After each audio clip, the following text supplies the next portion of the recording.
some new concepts. Uh, what is transferred epithet? Have you heard this term, epithet? No, Abhita. Any one of you have heard about this? No, Bita. Okay. So this is actually a figure of speech. Epithet is a figure of speech, like how we have nouns, adjectives, and all. Similarly, an epithet is a figure of speech which is applied to different noun. And we know that adjective is a parts of speech that will qualify a noun. So here epithet also qualifies a noun, but that noun may or may not be in the sentence. For example, let's take happy birthday. So happy is an adjective or the figure of speech, and it is coming next to birthday. So when you take it from the normal speech reference, we have to associate it with birthday. But does the birthday have any kind of feelings? Is the birthday happy or sad? Happy. No. Does the birthday have happiness or sadness? Birthday doesn't have any reference. I mean, it's just an Yeah. event, not a noun. Yeah. Yeah. So when you say happy birthday, who is it referring to? It's referring to a person who is not in the sentence, but you understand that it is for a person, right? So as such, happiness is not for the birthday. Similarly, when we say sleepless nights, the nights are never sleepless. It is the person who is experiencing it puts forward as a way that it was sleepless nights. Similarly, when we go to heights and say dizzy heights, heights doesn't have a feeling. It is the person who is experiencing have this. So this is the English concept or the concept of transferred epithet, as how birthday is actually not happy, but the happiness is attributed to birthday. All of us also suffer from this. We can call it kind of disease called as transferred epithet. And what is this transferred epithet that we are suffering with? When we saw the hierarchy in the first two classes, we understood that we have the three instruments to contact this world, which is the body, mind, and the intellect. And what is the enlivening principle that makes you experience this world? It is nothing but the life force energy, which is like the electricity for the bulbs. Without this enlivening principle, we cannot experience anything. We are like junk. So this enlivening principle is what is important. But whenever we achieve something, what do we say? I am great. I was like this, or it is my achievement. So this is the transferred epithet we are suffering from. That my is not there if this enlivening principle is not there. Similarly, that birthday will not be there, that person is not there. So you cannot say that happy birthday if that person is not associated with it. Similarly, when the life force energy is not associated with the body, mind, and intellect, there is no experience for us. But we still think that we are the ones that are the reason for everything behind, as if the birthday thinks it is happy. The same way we all think all the success or failures is just because of me. So each one of us suffer from this phenomenon called transferred epithet. We transfer the magnificence or divinity of our life force to our body and believe that body is all important. Of course, body is magnificent, beautiful, but what lends beauty to the body is the life force. That's why we have to again thank every day or have gratitude for having life. Because without life, we are lifeless, we are junk. And it's the life force that enlivens us. And we have to always appreciate something that we have and which is not within our control, that we just act with our body. So this concept is clear, the transferred epithet. Yes, Abhita. Learning this, what will happen is when we think that we are not great, we always have a gratitude to a higher self. And that's what we need to inculcate, in the sense that that I concept of everything is happening just because of me, or I am the one who is making everything happen, will be lost when you understand this concept in a deeper way, that the enlivening principle is the important thing up over and above our body, mind, and intellect. The body might look beautiful from outside, but if a person is dead, however beautiful the body is, No one is going to keep it for a long time, a day or two, until the final rites are made. Because it's beautiful, no one keeps it. The same thing we have to realize and reflect. So we saw till why I wanted to say this is actually in the 14th verse, if we see, they will describe that the Krishna's chariot as Tata Shvetair Yukte Mahati Syandane Stitau. They say that it's like Syandane means it's dazzling, it's brilliant because of Krishna. And the implication given because of Krishna is that Krishna is replica of our life force energy or the self, illuminating self within us. Because of the self, the whole chariot is expressed or explained as dazzling. And that's the reason where they inferred that transferred epithet concept inside that 14th verse, where they say that when they describe the chariot of Arjuna, they say that it is dazzling because of the presence of Krishna. We will see the next verses. Ananta Vijayam Raja Kunti Putro Yudhishthiraha Nakulas Sahadevascha Sugoshamani Pushpakau Kashyascha Parameshwasaha Shikandina Maharataha Drushtadhyumno Viratascha Satyakischa Parajitaha Drupadau Draupadeyaschа Sarvashah Prithivipate Saubhadrascha Mahabahuhu Shankan Dadmau Prutak Prutak. Okay, let's see these verses. So till now what we saw is that the chariot was there. Krishna blew his first crown shell, followed by Arjuna and followed by Bhima. And in this verse, they say that Yudhishthira is the eldest of the Pandavas, and he blew his crown, which is named as Ananta Vijayam. And he is here indicated as Raja. He is considered here as Raja, even though he is not crowned as a king still, because he was totally victorious and he is by right considered as the lead king of the Pandavas and Kauravas, being the eldest. And he had, during the Rajasuya Yajna, he had won many battles and he was victorious over and over again. And Ananta Vijayam means victory never ending. So his crown shell is given the name because of that act. And Nakula and Sahadeva blew their crown shells, which is Sugosha and Mani Pushpaka. These are just the names of the crown shells they blew. And next, in this verse, they say that the kings of Kasi, Shikandi, and a few other Maharathas, meaning the commanders, Drushtadhyumna, Virata, all these are named. Satyaki, they also blew the crown shells.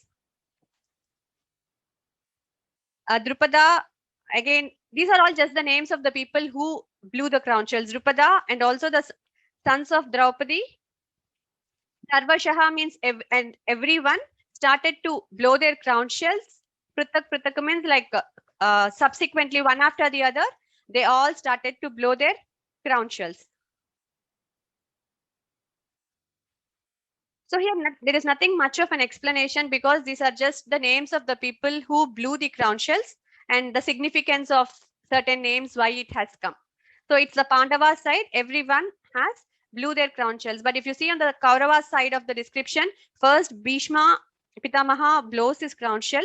And after that, they say that all the Kauravas started blowing different trumpets and different kinds of war instruments. There is not much description about the significance of each one blowing their individual crown shells. And let's see what happened after the blowing. Sagoshodhartarashtranam Hridayani Vyadarayat Nabhascha Prithivim Chaiva Tumulo Vyanunadayan. So once all these Pandavas have blew their crown shells, it started reverberating so much that the Kauravas started to feel a lot of fear. And it also made that earth, both the heaven and the earth is reverberating.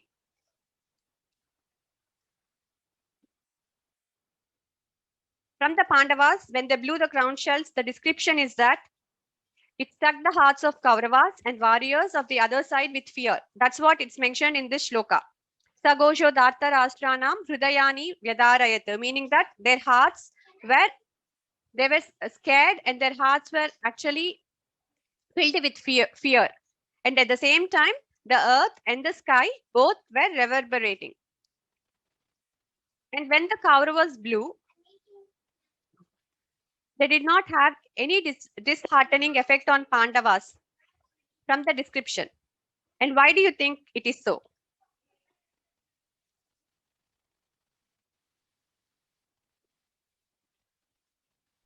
Pandavas were very confident there what they are doing was right, and Krishna was besides them, and they are Okay. doing their dharma. I mean, there's Okay. no insecure feeling or doubting their own capabilities. Okay.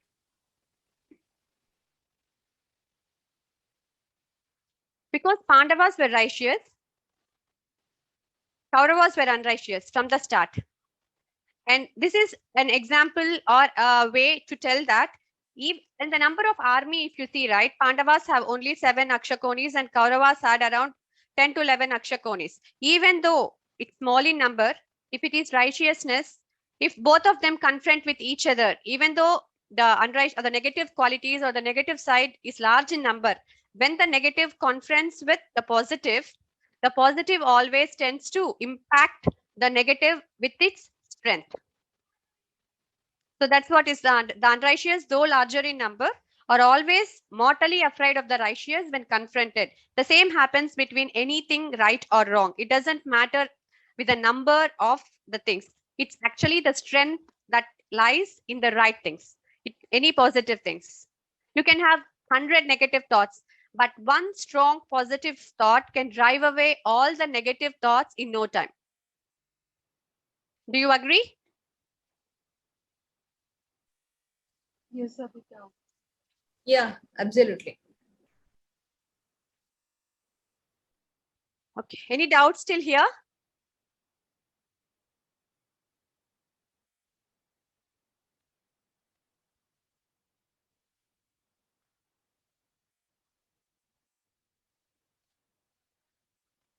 Any questions? No, I hope. I'm No? good, Yeah. Abhita. We'll continue with the next verses.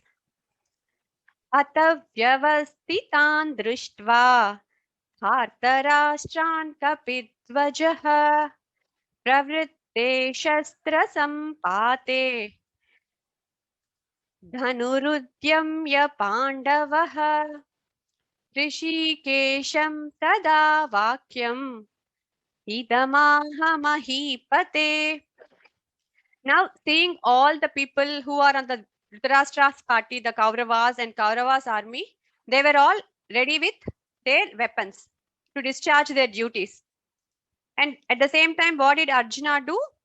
He also took his bow, and here the Kapidvajaha refers to the flag emblem, meaning that Hanumanji was on the flag of Arjuna's chariot.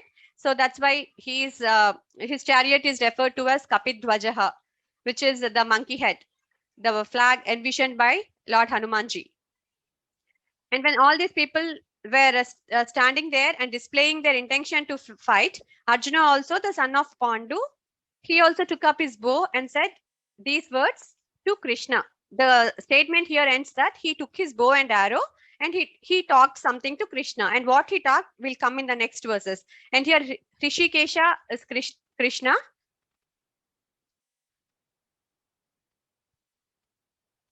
So the context is like that, like they were ready with their weapons and Arjuna here took his bow and arrow and started to talk something with Lord Krishna. And what do you think is the state of Arjuna here? From this description of the verse, what do you think is his mental state, or how does he conduct himself in this verse? He is fearful, or he is ready to fight, or he is, what do you get an idea of with this description?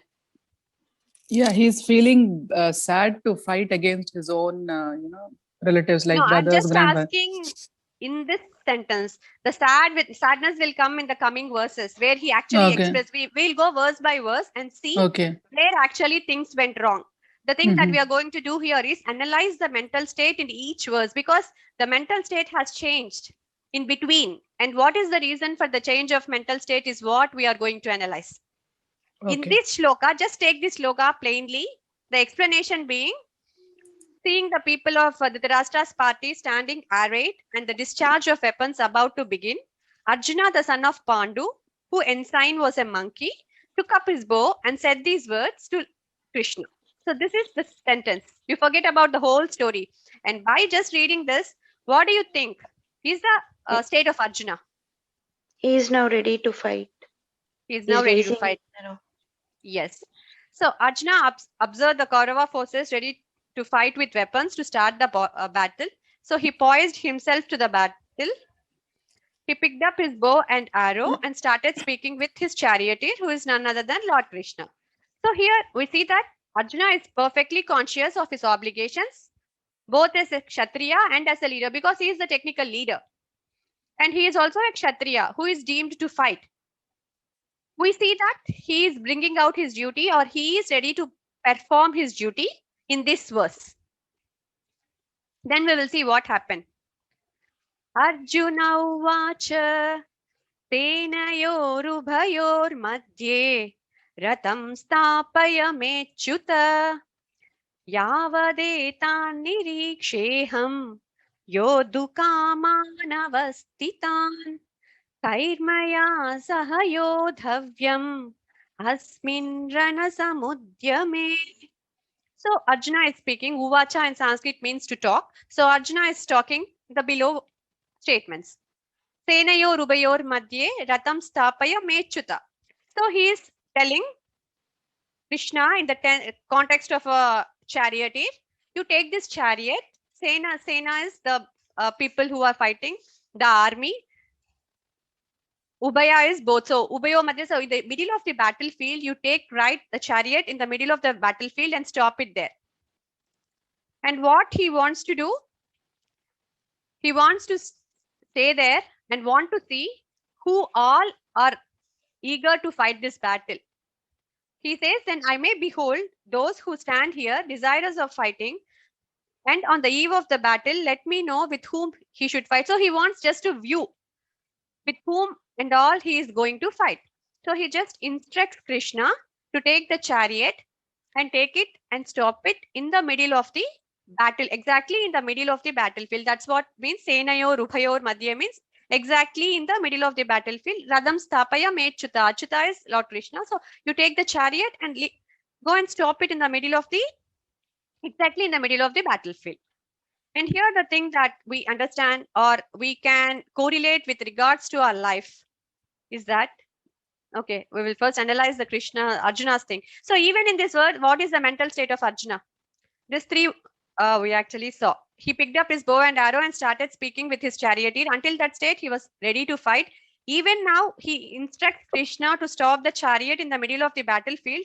And we don't see any sign that he showed that he is not ready to fight. So even in this verse, his mental state is still ready. He wants to fight because he says, you stop the chariot there because I want to see with whom I am fighting against. I want to see the people whom I am fighting against, which shows his inclination to fight. So till this 21st verse also, he is having inclination to fight. How can we relate this to our life? Take a prayer. This is with analogy that Arjuna being a common man and Krishna being a god, he instructs the god what the god should do. And in that context, when we relate it to our life, let's ask ourselves, when do we pray? A prayer kind of instructions or daily prayers, we normally do our puja and all. But if we want anything, how do we pray to God? We tell him what we want. Okay. If any trouble comes, we say, please help me so that I get this, I do this, which everything will be peaceful. I don't want any pain. Yeah. And when we pray, it is like what? We ask God to give us what we want. We tell him like, I want this, you give me this. How do we pray in the mode? Most of us, like each one will have a different kind of prayer. The thing that I'm trying to bring out is nothing for criticism, but only for analysis. Because unless we analyze things, we cannot try to implement it. So if you see most of the things we pray, like, okay, today there is a birthday party. It's an outdoor party. So I'll just pray that, oh God, don't rain. Do not let it rain because the party will be spoiled.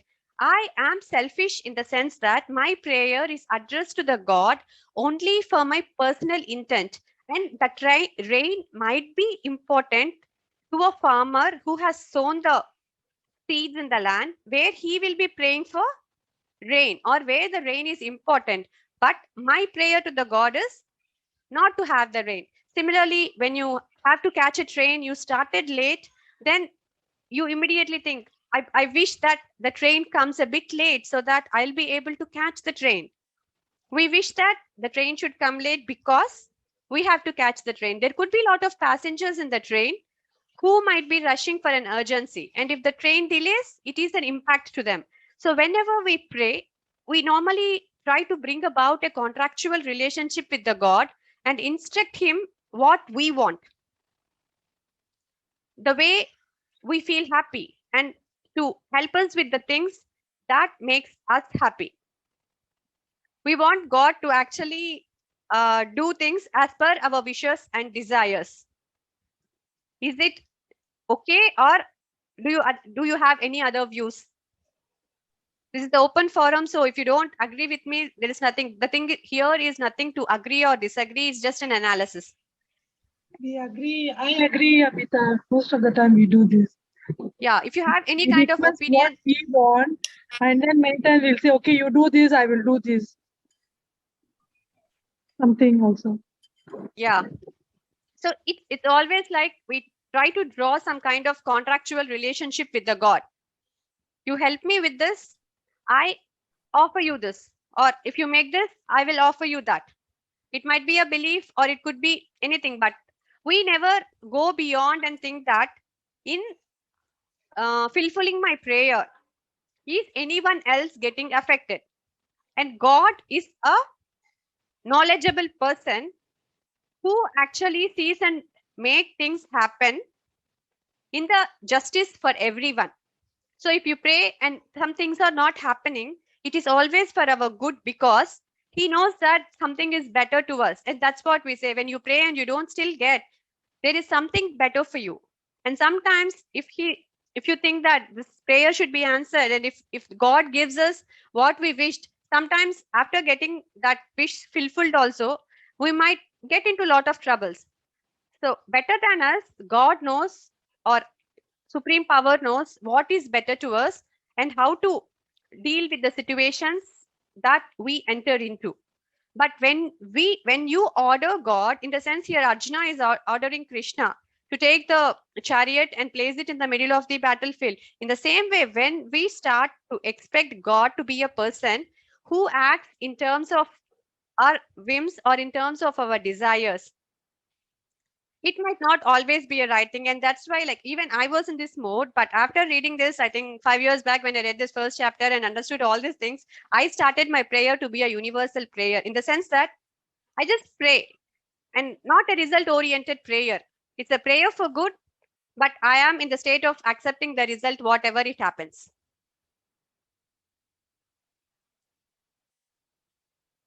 So there is no need to pray in that case, because God knows what to be done, and we are destined what's going to happen.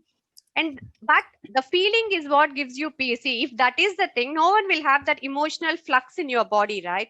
Why I take the weapon of prayer is to get peace of mind, in the sense that the prayer is just a belief or faith which actually gives you that calming hormones in your body.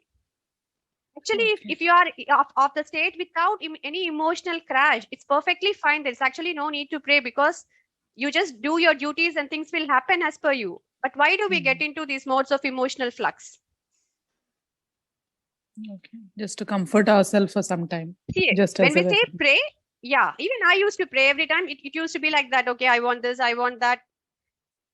Keep my mother safe, keep my father safe. Like it was always a personalized prayer. But what I'm telling is, when I realized this point, I felt it more powerful and more peaceful when I pray without when we go into the next chapters of Bhagavad Gita, we will see how to do it each way. But when we extend ourselves from that self-centered actions to a more universally driven or more broader actions, the amount of satisfaction you get for your inner self differs a lot. Until this point, I also never analyzed, is my prayer, by fulfilling my prayer, is some other person getting a disadvantage? I never thought until I came into this analysis. The thing here is not to stop you from praying or not, just also to analyze the things behind our wishes in the spirit of universal welfare. So, any views or any questions? That's why when we finish any chanting or we finish any bhajan, we say, we finish it Sarve with Jana. "Samasta loka sukhino bhavantu." Hmm. Yeah, Loka Samasta Sukhino Bhavantu, any kind of universal prayer generally. And that's what they say, right? In Vedanta also, we generally believe that it's a universal thing, Vasudhaiva Kutumbakam. So everything, we are all oneness. We have to see that oneness. And when we start seeing that oneness, the happiness within us multiplies. And again, as I said, there is nothing thing in prayer, but this context is Arjuna portraying a common human being that asks the God to do what he wants. So that is the context in which we have brought the prayer here. But the general prayer, like, like you said, keep my parents safe, keep my kids safe. Those are all like, we have to do it, right? I mean, just as a comfort to asking them to take care. That is not a command or something, but a request kind of prayer. Yeah, that's what I'm saying. Why don't you extend it to a universal? Just why do you pray only for your parents? Extend it above and pray that the whole universe should be safe, which includes your parents as well. See, that materialistic attachment comes when you constrain yourself with that bondage and attachments. When you pray to universe, even your parents are included in the universe. Okay. That's what Yeah. is my takeaway when I changed my perception and things. So it's not that you have to accept it. The reason why I accepted it is I felt good when I pray for the whole universe without anything in return, in which on a broader level, all the people, even I don't name them, will be included in that. Okay. Even for my kids, every day we chant that Sarve Bhavantu Sukhinaha, Sarve Santu Niramaya. From the time of COVID, we chant when we sleep because our grandparents or their grandparents are not well, all these lot of things happening. So we directed our thing to the universal wellness. We chant it 3 times before we sleep. But it's hard to come out of that, your own parents and kids to the larger view. Because See, all these years we are so bondage- used to. Yeah. That's what we are trying to, Renu, because this journey should give us that strength, and attachment is the main reason for all these bondage. I'll tell you a simple example. Do you know why do we break coconut in the temple? What is the significance of breaking coconut in the temple? I think Bindu, I explained you, but others? I think to break our arrogance, bend in front of God, something. These are the stories what I hear from my mom and grandparents. Okay. And we give the pure water, which is not touched by anyone, to God, and then we take it as the sacred water. Okay. I mean, it doesn't make any logic to real life, but yeah, we believe in that way and we go ahead. Okay. Anyone else have any other thoughts on why do we break coconut?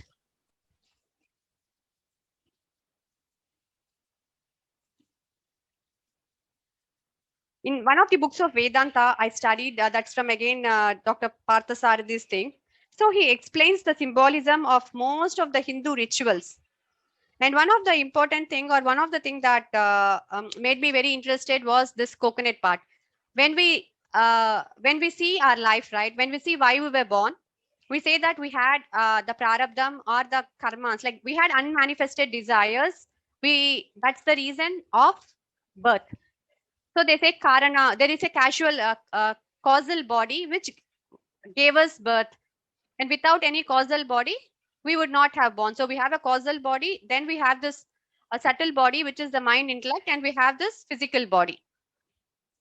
And the total of our human, the human arrangement is considered to that of a coconut, meaning that the causal body is the outer shell of the coconut, right? That round one, that is the causal body. And out of the causal body, when it is inside, what you will see all that, what do you say? We call it as naru, or that rope kind of things surrounded to the coconut, right? So they are all considered as the desires that we accumulate in the that we were born because of, and also we get accumulated during the course of our life. And the outer shell is our physical body. So when we go to temple, what do?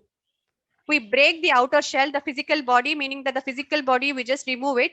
Then we remove that kind of that, what do you say, that naru or anything, you remove it, and just with a little kudumi, you take it to the God, you clean rest of the things. In the same way, when we sit for the spiritual journey or seek a spiritual journey and go to a guru, we will exhaust all our desires and go with a limited set of desires. That is where when they go to Gurukul and all for seeking the knowledge, they go with lesser vasanas, meaning they remove all those, they have only few desires. Okay, I have to study this, I have to study this.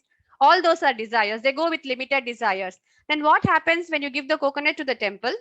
The pujari will remove that small kudumi which is there, and you will see the three eyes.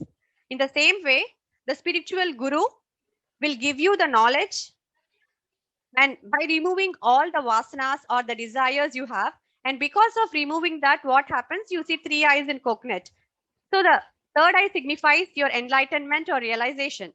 So he opens up, the spiritual guru opens up the spiritual eye or the third eye, and after that, the temple pujari breaks open the coconut. Once your third eye is opened or your enlightenment, you have to cut over your causal body to see the flesh of the coconut, which is nothing but the divine self.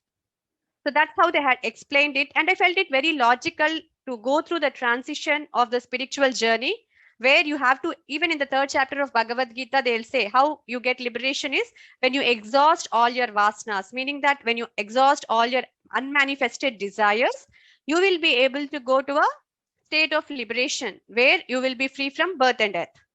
So that is actually the significance of coconut, taking a coconut and breaking it in the temple. Do you find it logical? Very beautiful explanation. Yeah, nice. Yeah, so this is, there is a book of Hindu rituals and Hindu gods and theses. So in that book, he explains every ritual very, very logically as why is this. And he finally says that unintelligent people break the coconut because their predecessor is broken. And intelligent people break the coconut only when they need a chutney. Good ones. So as such, when we know the reasoning, actually when we break, and it's formed very much logical. When I studied the essence of Bhagavad Gita, where I understood the completely like what vasanas, we will deal with it in detail in the second and third chapters about the vasanas and how to be a vasanaless state and all. But this example seemed very, very apt to me.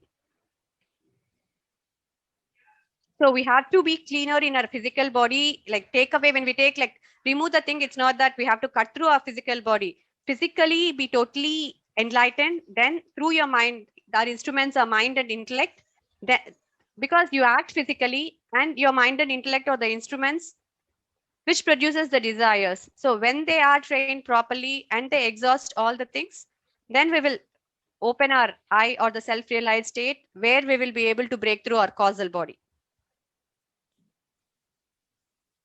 So in this verse, he still instructs Krishna to stop the chariot in the middle of the battlefield. Still here also, he has not given up on fighting. There is no word that he is backing up or not. We all know that Bhagavad Gita came because Arjuna wanted to back up. But till this 21st verse now, did we see anywhere the idea of backing up? Or anywhere mention about Arjuna not ready to fight the war, to give up fighting the war? No, not yet, Amita. Not it. So understand the states of Arjuna in each of the verse. Till here, he still says he wants to fight.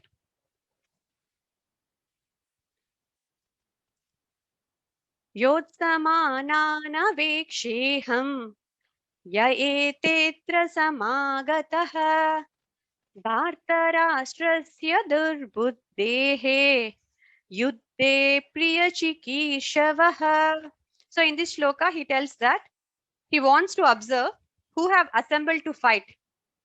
And please, Duryodhana, Dhartarashtra is like the sons of Dhritarashtra, whoever have come there to support the evil-minded. Durbuddhe means evil-minded people. They were from the start, Kauravas were evil-minded. So he says he want to see who are assembled for fighting and who are supporting the evil-minded sons of Dhritarashtra. And the analogy is generally here is that like birds of same flocks fly together. So mostly the people who are supporting Kauravas are also like supporting the evil. And till here, still the spirit of challenge burns within Arjuna. He remains geared up and ready to fight the righteous war because he talks about the evil. He says that I want to see the people who are supporting this unrighteous people. That's why I have put this sequence of actions. Till here, we have not seen Arjuna showing any kind of despondency or giving up state from the fighting of the war. Abhita, I just have one query. Yeah. I don't know whether it is, relevant or see here you're saying when we are calling Kauravas, you're calling them evil-minded, right? When you're calling Kauravas, but usually we say that we should be non-judgmental with people, and everybody has good and bad in them. So is it a right thing to categorize or just label a particular group as evil and a particular group as good? Because Pandavas have also not fully been including Krishna, have not been completely if you say done the right thing. You mean to say that? Yeah. So, but if you see the mental state, that's what, when we say that here they said Kauravas as person, see, divinity speaks, we are all divine. No one is good, like that bad or good doesn't come with divinity. So even the worst person who is a gross murderer also has the divine spark. But what we are labeling here is their attitudes, because we all know when we study further, we all are born with that bondage of Prakriti, which is the Rajas, Tamas, and Sattva. These three are the three modes that binds, three qualities or modes that binds us to do things. We as such are divine, but our acts turns to be good or bad because of this Rajas, Tamas, and Sattva. And here they are saying that Dhartarashtra's Durbuddhe, he is telling the mental state of Kauravas. Evil-minded sons of Dhritarashtra. They actually did not say that bad Kauravas. They labeled them as evil-minded because of the acts they were doing. Okay, does evil-minded here means that he's blind to taking the right stand? No, this evil-minded refers to the Kauravas, the Duryodhana and his brothers, who were like jealousy, greed, all those things which made them do wrong things towards Pandavas. Okay. All those negative qualities in them which made them do wrong actions. And why they were evil-minded? Because of all those negative tendencies within them. Okay, thanks, Abhita. And even for that, like when we hear some talks also, what I understand is that you should never label a person as good or bad, as Uma said. The thing is, you always, it's a universal love that should exist within us. And what rejection or acceptance has to happen is with their actions. Even our kids, when they do wrong, we should never say that you are bad. You always, when you love, it should be an unconditional love. And when you love everyone, the unconditional love should flow. And if they do anything wrong, you have problem only with their actions and not with that person. So here again, it only mentions the actions, right? Whether it's Yeah, the Kauravas or evil. Pandavas, it is Yeah. only the action, not that particular person, because Duryodhana might have done something good. Yes, here the context that is spoke is about the evil-mindedness of the Kauravas side. Okay. It's mostly with their actions. Yeah, thanks, Abhita. Yeah.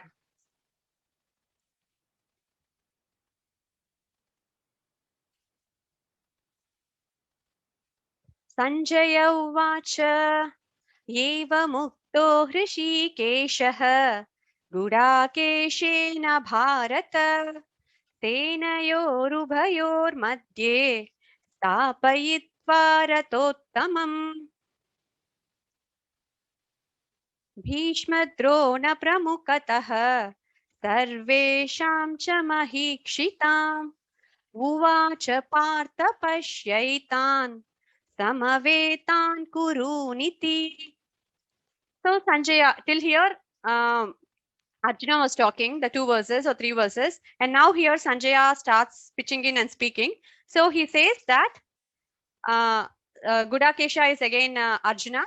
So after speaking few words, Krishna took the chariot and placed it in the middle of the battlefield. Senayor ubayor madhye stapayitva radottamam. So he took there and kept the battle there. And there what happened?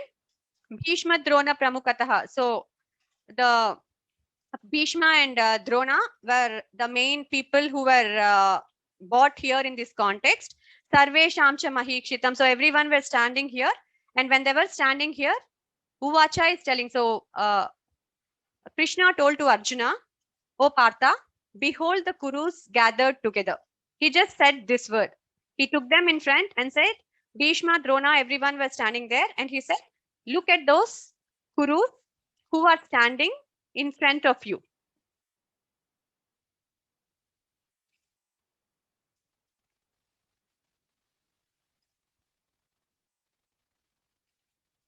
Then the continuation of narration goes like this. Shva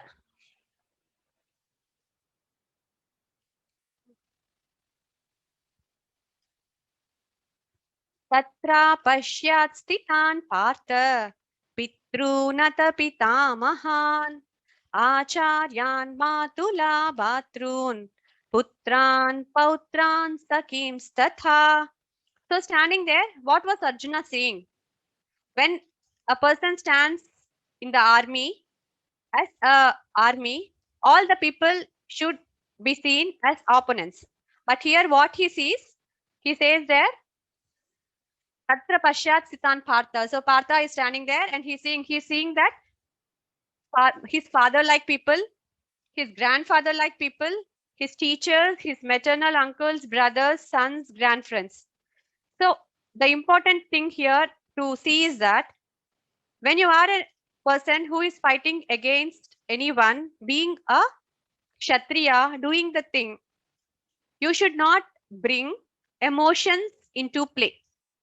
And by this statement where he explains that what Arjuna is seeing is his fathers, grandfathers like people, teachers, his uncles, brothers, sons, and all this implies that he is bringing out an emotional connect between the people. Any questions until here?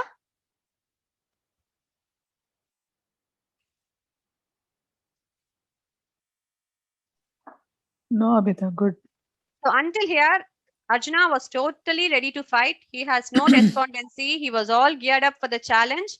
And here, the charioteer, as per the instructions of Arjuna, takes the chariot, places it in the middle of the battlefield and says one word, Oh, Arjuna, behold the Kurus who are standing in front of you. And if you see the real thing, this Kuru word has stirred up an emotional turbulence in Arjuna. Until that time, he was fine. And when this Kuru was told out, they explained that Vedavyasa explains, and Shankaracharya also writes in his discourses, this word Kuru has triggered that emotional turbulence in Arjuna. And in the next statement, he starts feeling father, grand, all these relationships starts to strike. What did he say in the first para? I just want to see the people with whom I am fighting against with. So when he has coming to this place, he should have only seen the people, right? He should not have drawn connections or emotions. Whomever he is fighting with are his opponents. But the moment Krishna says, look at the Kurus, which is including Pandavas and everyone are from the Kuru clan. So everyone being the same thing, that triggered that emotions, and he starts becoming or talking emotional from this 26th verse if we go.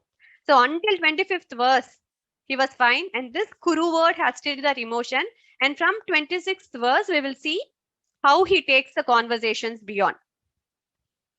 And I just wanted to end this with this small, I'll share it again.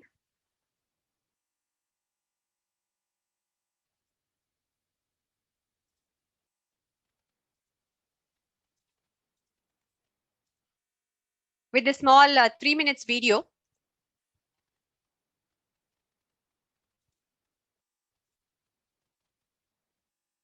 If you carefully analyze, in all our relationships, it's not the person, it is not the object that's going to make a difference, as most people believe, if not all believe. That's the person that's going to make a difference. That's the object or environment that's going to make a difference in your life.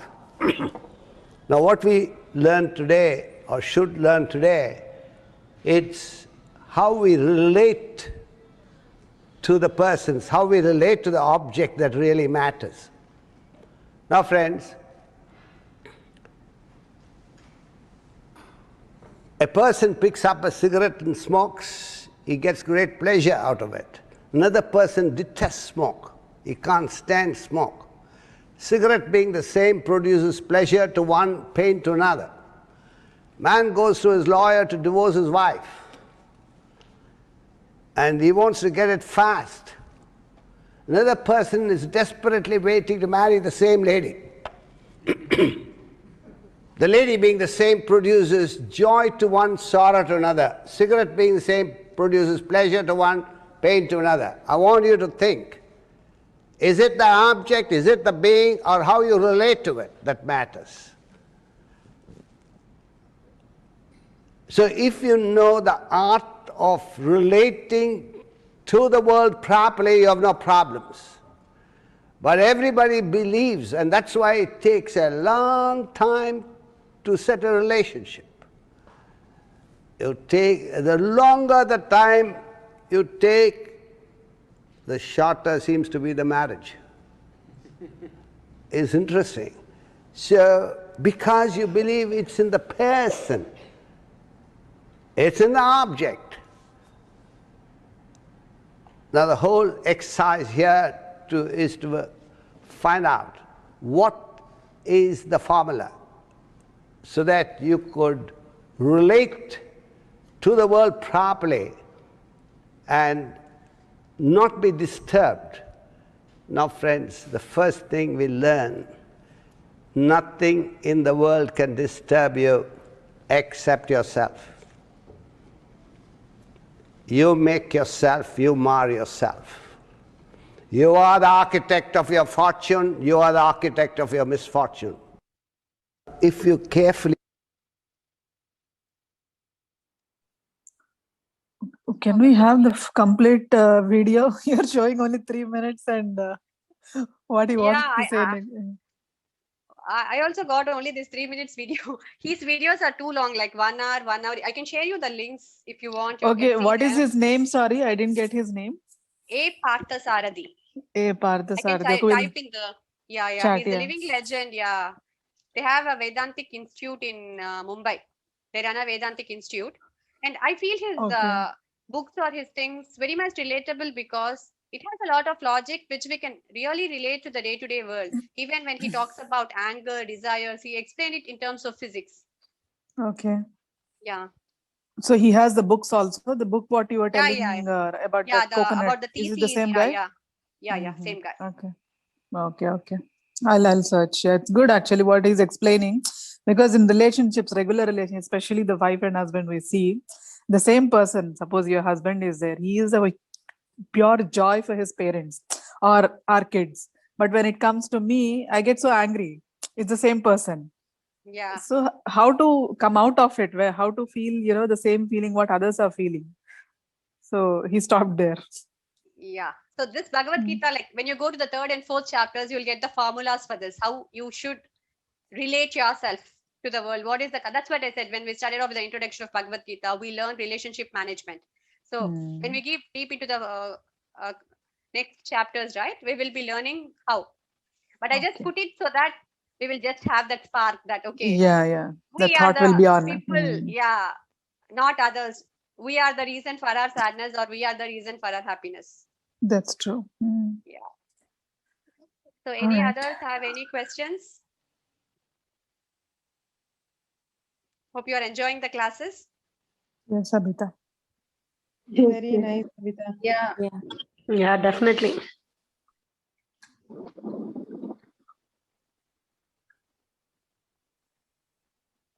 So if there are no questions, we can conclude for today.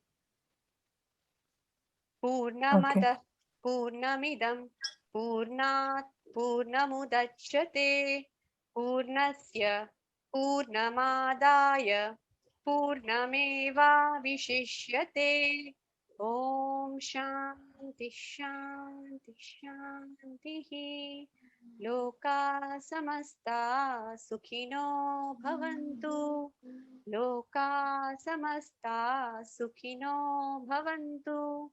लोका समस्ता